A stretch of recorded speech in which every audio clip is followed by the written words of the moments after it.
Ngài đã cho con vào nguồn thánh ân huyền chiều. Ngài mãi yêu con nhiều dù đời lắm phong nhiêu.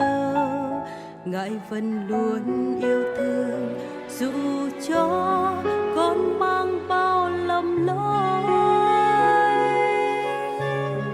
Vì Chúa con mãi nguyện chẳng đắn đo thiệt hơn, nguyện hiến dâng cho